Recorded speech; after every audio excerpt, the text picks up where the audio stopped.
Namo Buddhaya, and a very warm welcome, dear Dharma friends, to our Friday Dharma sharing session under our Dharma Dana lecture series. I'm Brother Eric, and I'll be your host for today. We are privileged to have with us Bhante Kotawaye Suseela as our speaker for today. Let us now bring Bhante online. Suki Hotu Bhante, and welcome to our Facebook live page. We will do a short introduction on Bhante. Bhante Kotawaye Suseela is a meditation teacher and spiritual advisor who lives in North America for almost a decade.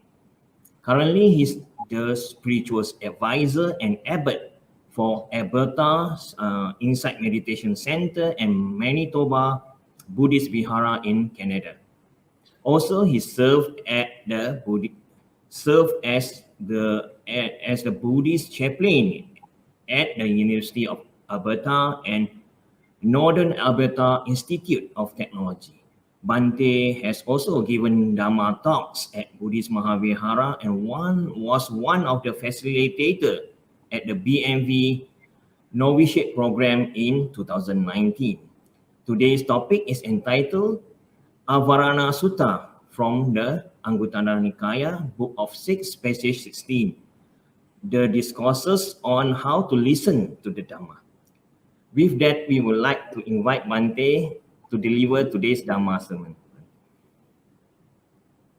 Good evening, everyone, and thank you, Brother Eric. It is very nice to see you all this evening. So let's begin the Dhamma talk with homaging to the Buddha. Namo tassa bhagavato arahato samma sambuddhassa. Namo tassa bhagavato arahato samma sambuddhassa. Namo tassa bhagavato arahato samma sambuddhassa. Sadhu, sadhu, sadhu.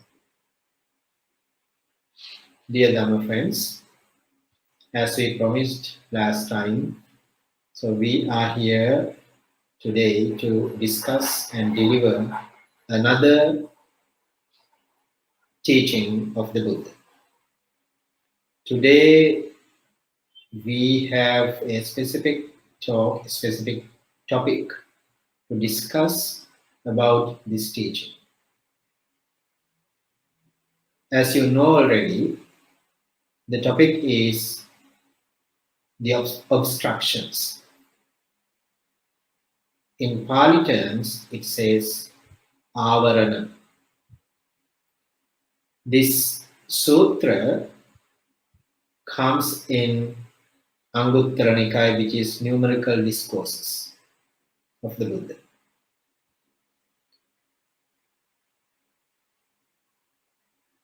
We can see this topic, this name of the sutra from different angles.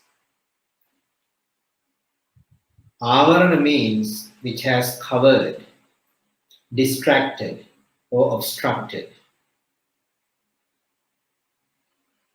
or disturbed. In this sutra, Buddha taught us 6 points, 6 teachings, which is unable to listen the Dhamma. Even we listened, we will be incapable of entering to the path of Nibbana if we are obstructed by these ideas or these things. And simultaneously, Buddha has taught the other side of the teaching, the opposite of it. Buddha says, what are the capability of entering to the path of Nibbana while listening to the Dhamma? So first we will learn the first 6, then we will learn the second 6. Dear friends, listening to the Dhamma is an incomparable thing in this life. Having a rebirth as a human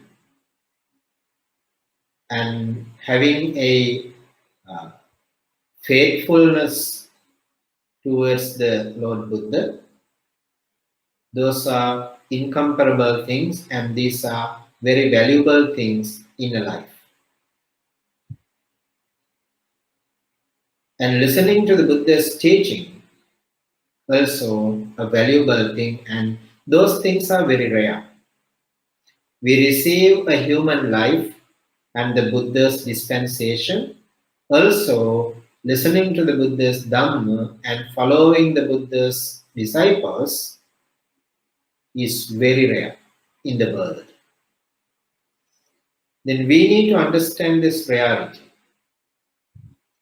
By understanding this, we need to put extra effort to understand or realize these teachings in order to overcome this samsaric cycle. That's our purpose. That's the purpose of being a Buddha. That's the purpose of teaching to the world these great teachings. So, today, let's talk about these 6 qualities of a listener. I would like to go with the sutra directly, then that way you can easily understand what Buddha meant. The sutra name is Obstructions. Buddha says in this way, because possessing 6 qualities, even while listening to the good Dhamma, one is incapable of entering upon the fixed course consisting in rightness in wholesome qualities. That's the exact translation from Pali Canon. What Buddha meant here, there are 6 qualities which a person could carry or happen to a person,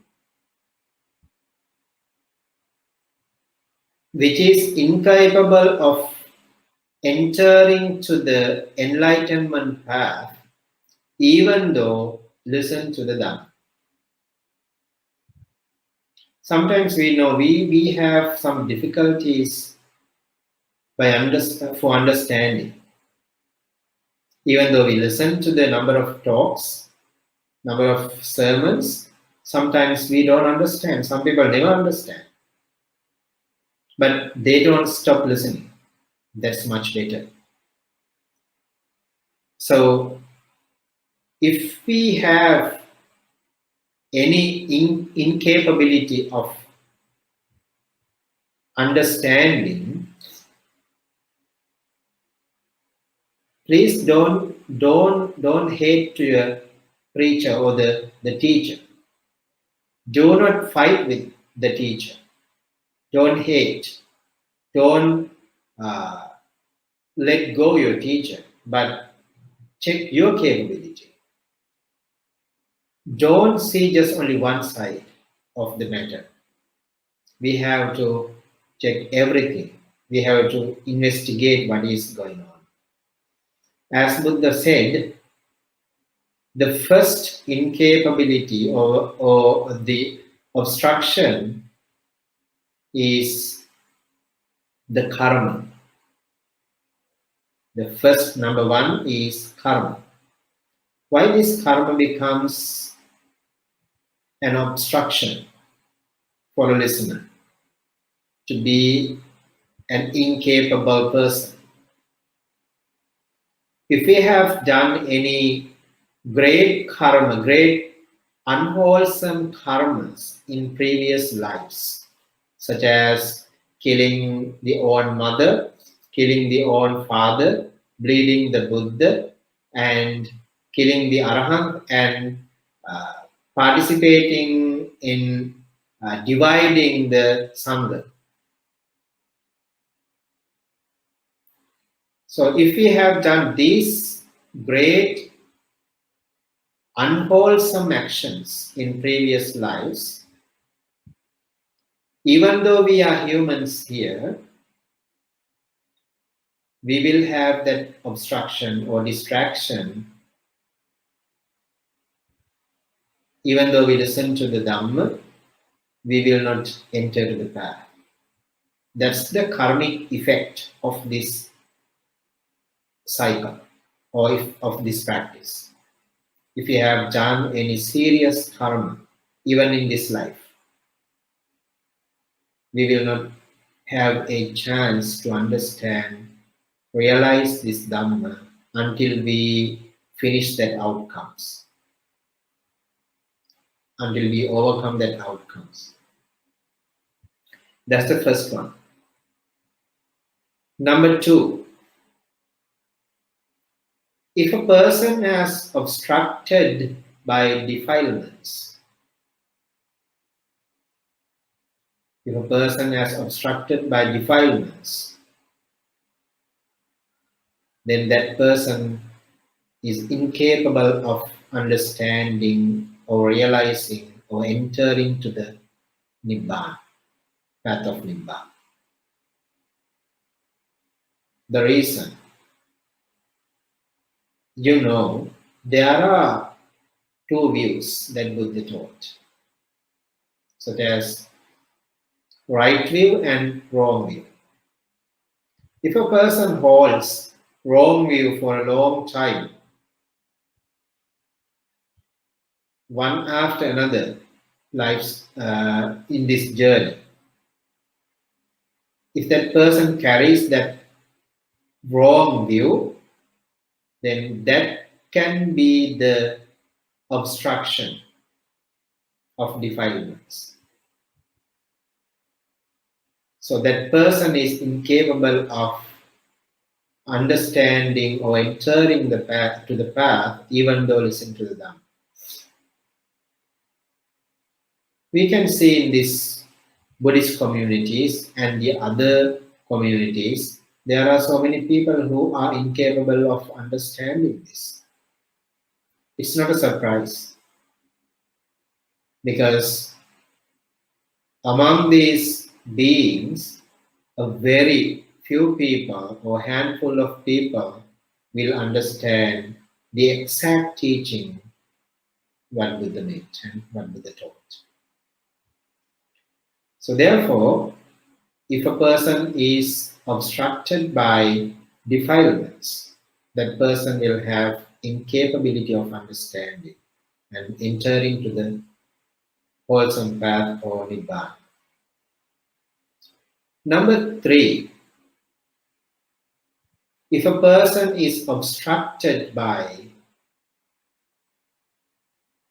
result of karma, we need to clarify here. Sometimes people think karma is the same thing as result. No, it is those are two things.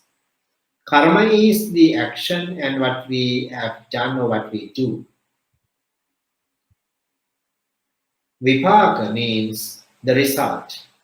The result is the result or the outcome of our actions. So if we have done serious bad karmas, and we will have a rebirth in a miserable life. Even if we have a rebirth in the human realm, maybe we will not have ability or capability of entering to the Buddha's dispensation because of bad outcomes of previous bad actions. So therefore, if we have any obstruction of result of karma, then we will have a barrier. We will have a distraction in entering to the path of Nibbana, even though we listen to the Dhamma.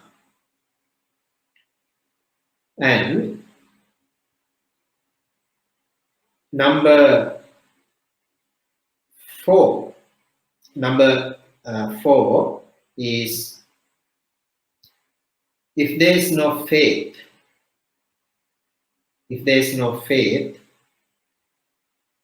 even though that person is listening to the Dhamma, will not stay with the person and will not enter to the path, because the person must have the faithfulness. To whom? Faithfulness towards the Buddha, Dhamma and Sangha. When we listen to the Dhamma, we might have some sort of faith, believing or trustworthiness or trust towards the Buddha, Dhamma and Sangha. In that way we will have them. If the person has no any faith towards the Buddha, that person is incapable of understanding the Dhamma or entering to the path. And number 5 is if the person is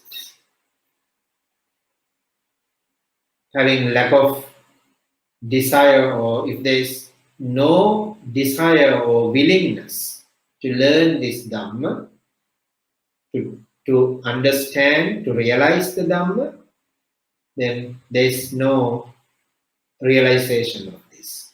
Even though the person listens, there is no realization. We know many people come to listen to the Dhamma, but they sit quietly, but they don't accept, they don't have faith, they don't have desire, they just sit and listen.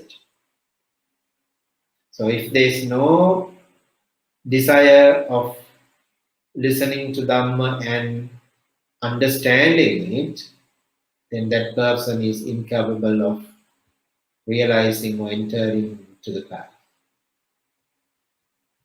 And number 6 is if the person is unwise, there's no realization of this Dhamma, even though we listen. If the person is unwise, ignorant, that person is incapable. So, therefore, we need to understand when we listen to the Dhamma, if we have the realization and we are not obstructed or distracted by those. And if we are incapable of realizing or understanding the Dhamma, then, as I mentioned earlier, don't complain to the teacher or blame to the teacher or the organizers. Just check your ability of understanding this. That's how we have to realize or understand about this teaching. So I will go to the next 6, then you will understand the other way. Then Buddha says, if a person is listening to the Dhamma,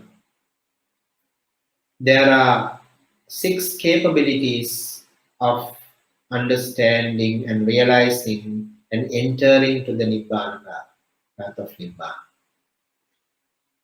That's exactly opposite of the other 6.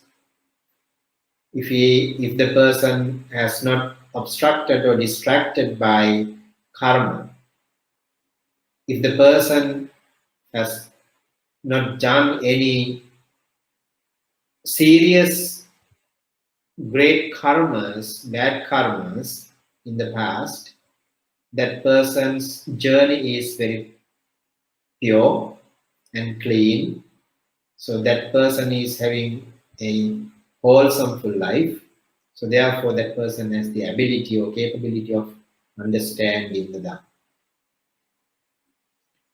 And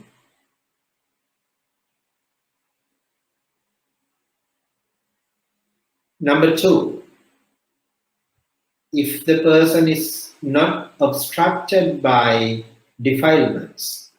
Means if the person has the purification of right view or clear understanding of these teachings, and if the person has trained that mindset even in the previous lives, which is not holding wrong view and having holding the right view, that person is having the good time and capability of understanding this.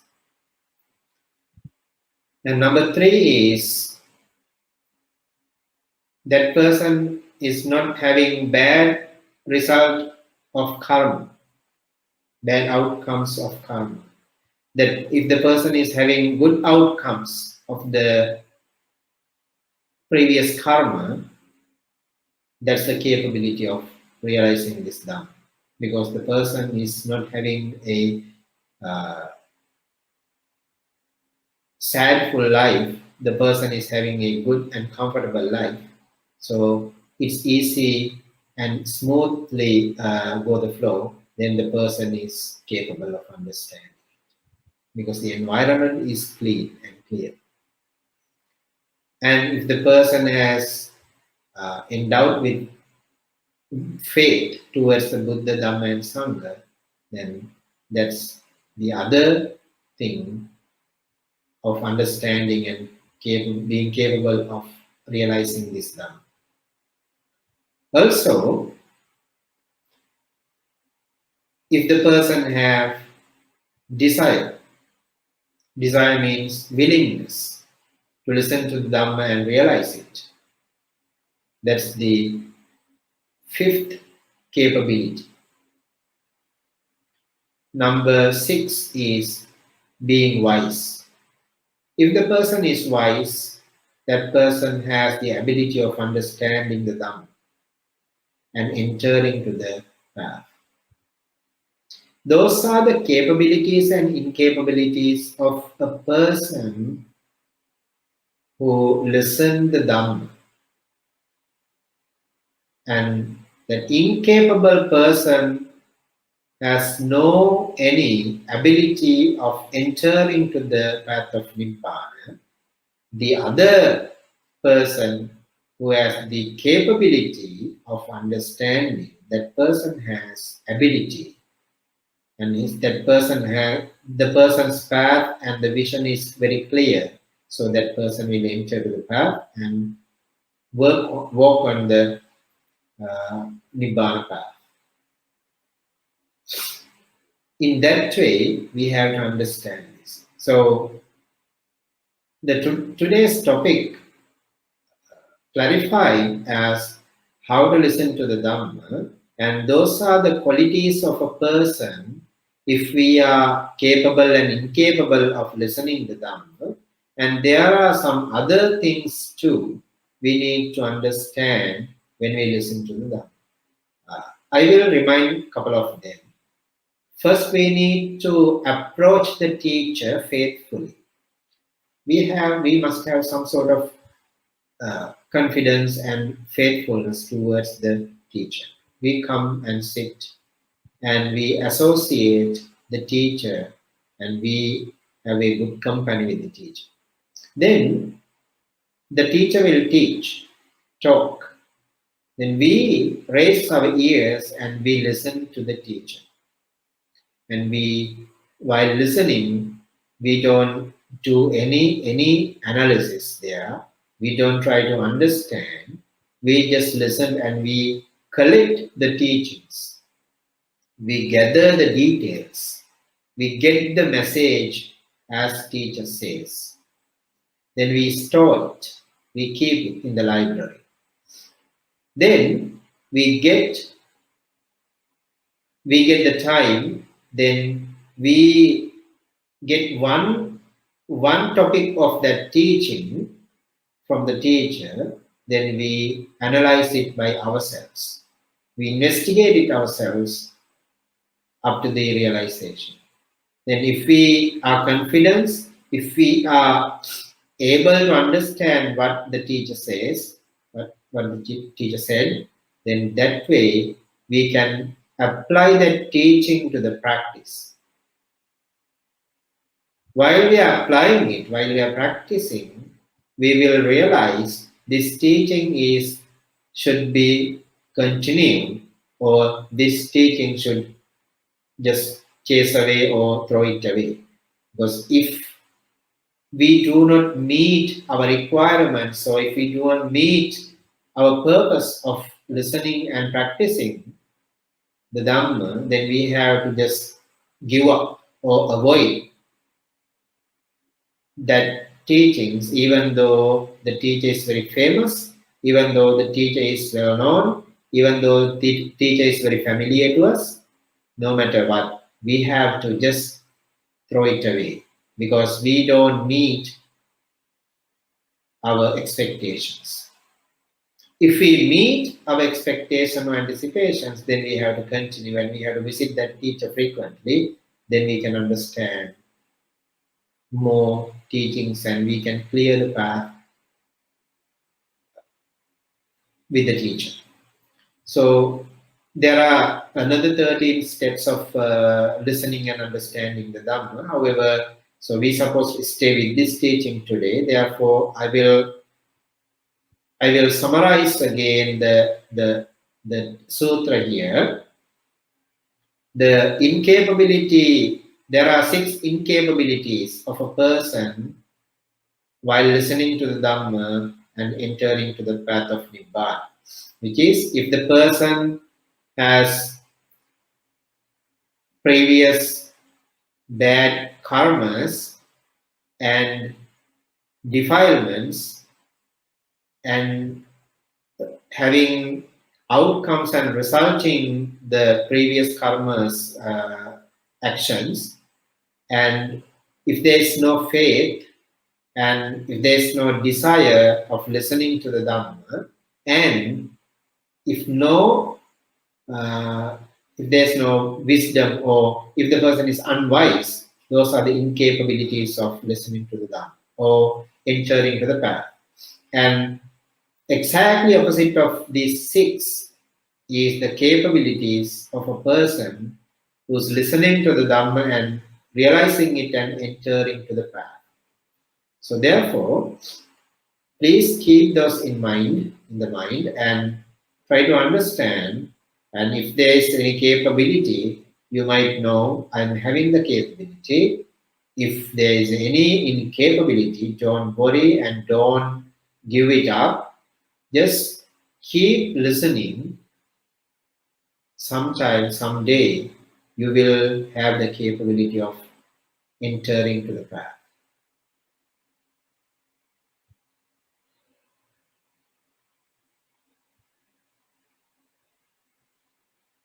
So now I would like to Okay, open thank you, Bhante, for that very excellent sharing, Bhante.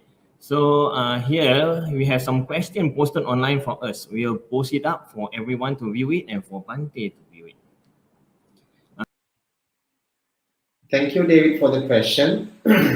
And I think I commented on this question last time too, but with these teachings, comparatively this teaching, I would like to say, being a Buddhist is not the only thing that we can understand the Buddha's teaching, but there are more opportunities and more chances to understand the Buddha's teaching. But if a person change their faith or denomination, that's personally their personal matter, but they will have a barrier and obstruction to listen to this teaching and realize the teachings and enter to the path, and they will delay their samsaric cycle, and I mean the realization of this nibbana. So, which means if they were having right view, they never leave these teachings. Why we leave this faith and take another faith? Why we change this? we have established our faithfulness and confidence towards the triple gem, Buddha, Dhamma, and Sangha. So there is no right view. Therefore, we tend to change ourselves. Then we enter the wrong view sometimes. So my advice is we need to establish right view. Actually, there is no guarantee for a person, even a born Buddhist person, they will not change their religion. The reason is if they haven't established the right view, and there are more chance and more opportunities them to change their faith, and they will have another faith, they will follow another teacher, and they will give this up, and they will have distractions, even they will have obstructions to understand this Dhamma, because even if they were here, they will have some sort of understanding or chance, but finally they lose everything. So, but we can complain them because everyone has the freedom to accept or change their denominations. But my understanding is if there is no right view, what I believe is even if a monk doesn't have the right view, that person will disrobe and go to and find another faith. That had happened even in the Buddha's time too. So therefore there's no doubt about this, and there is no surprise.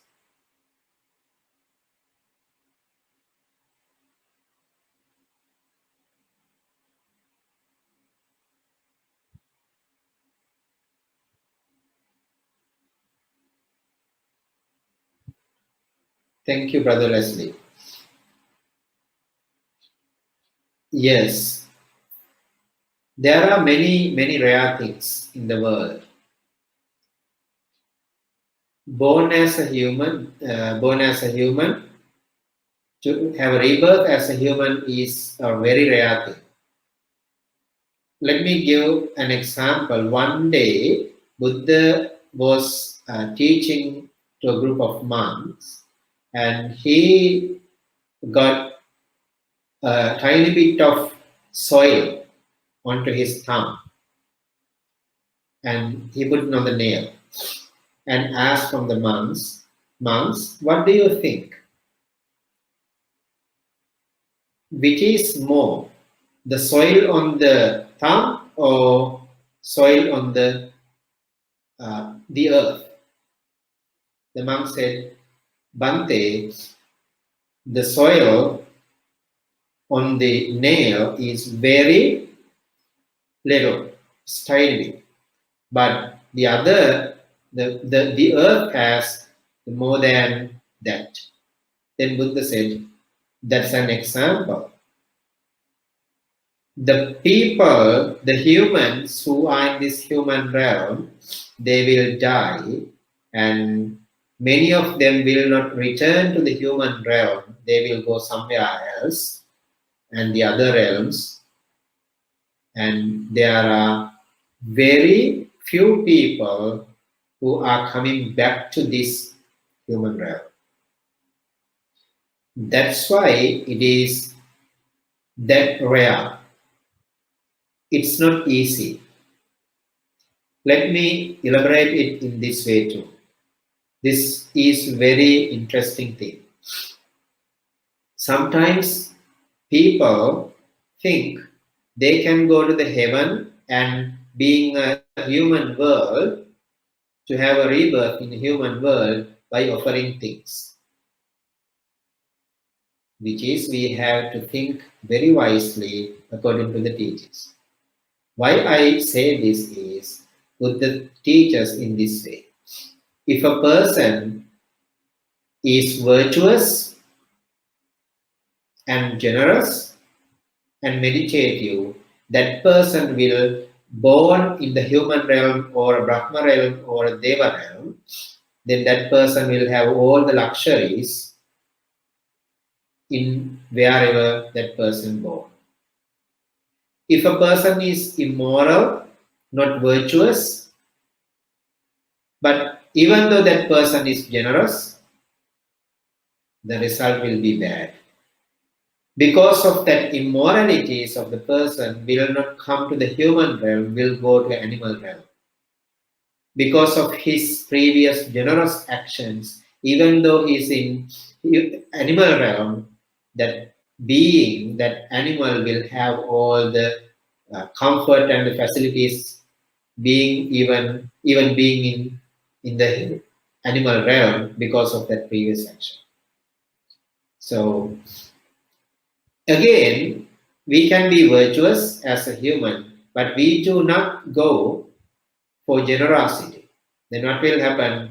As a virtuous person, we will born in the human realm, but we will be poor. Maybe we will be beggars. So these things should come together. That's why we say being a human is a very rare thing. And with that rarity, when we are in the human realm, there are many humans in this planet, but they don't have the chance to listen to the Buddha or the Dhamma or the Sangha. They don't have the chance. So among those millions or billions of people, we are very lucky to have the Buddha's teaching and Buddha's dispensation.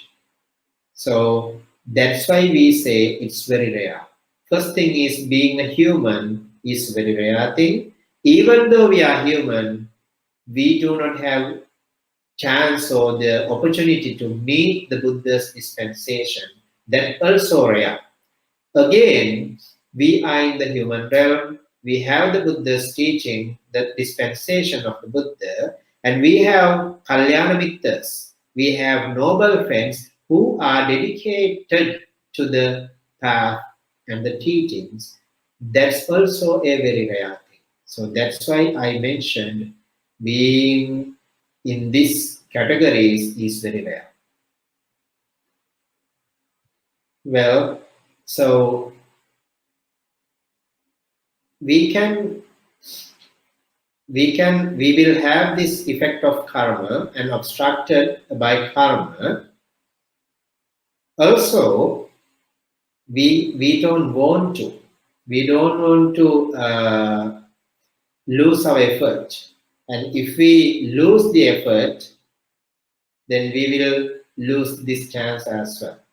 But we have to try, and we have to keep trying, even though we will not have the ability of understanding this.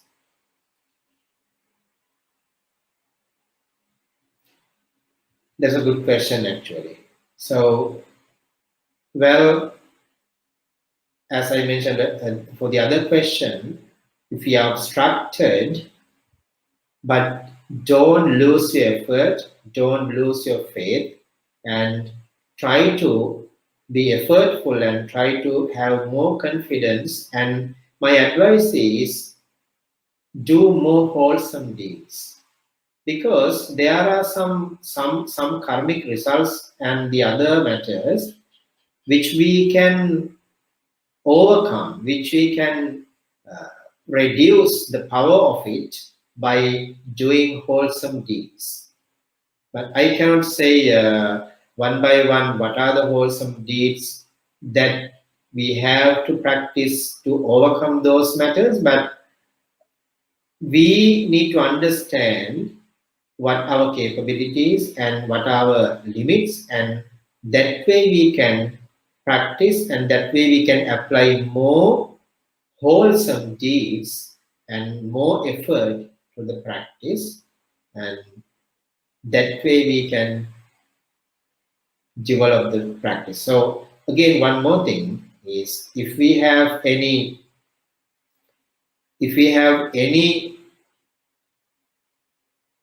uh, difficulty of practicing and listening and meditating, I would like to request you before you start, ask for forgiveness from the Buddha, Dhamma, and Sangha, and from your teachers, noble friends, and Aryans, and all the beings in the world. If I have done any wrong thing, mistakenly or misunderstandingly, then that way we can get the forgiveness.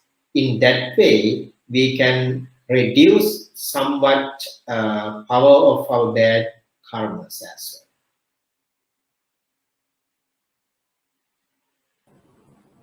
Bhante, that's about all the questions we have for today, Bhante. We thank Bhante for the very excellent answer and the equally good question posted by our audiences. Okay. A gentle reminder before we move on, this coming Sunday on the 27th of December 2020 at 8:30 p.m., we have another Dharma sharing by Bhante Dr. S. Pemaratana from USA with the topic Setting Resolutions for the New Year. So before we conclude, we would like to invite Bhante to share the merits accrued today with all the devas and our departed loved one, Bhante. so let us share these accumulations with all beings who are willing to partake. Especially, the whole world have affected by this pandemic. So many people are having very difficulties even during this time.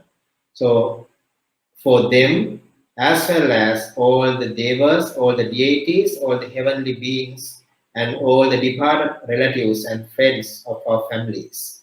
May they partake these merits and may they fulfill their wishes and finally realize the great teachings of the Buddha. We may share the merits by reciting stanzas. Akasatha cha Bhummattha Devanaga Mahindika Punyantang Anumoditva Chirang Rakkantu Sasanam Chiram Rakkantu Desanam Chiram Rakkantu Mang Param Idam me Jnati Hotu Sukita Untu Jnatayo. By the power of this accumulation, we all are may be able to overcome this samsaric cycle, finally attain to the supreme bliss of Nibbana. And I would like to thank to the Buddhist Mahavihara and Brother Eric, Brother Leslie, who are coordinating these great sessions for the audience and for the congregation of this Buddhist Mahavihara. And I would like to pay my respect to all the venerable monks at Buddhist Mahavihara who are accommodating us for these programs. And thank you for my dear Dhamma friends listening and bringing up your valuable questions, seeking for answers. And it was very happy to see you this evening and hope to see you sometime soon. And now we have come to the end of our Dharma sharing session today.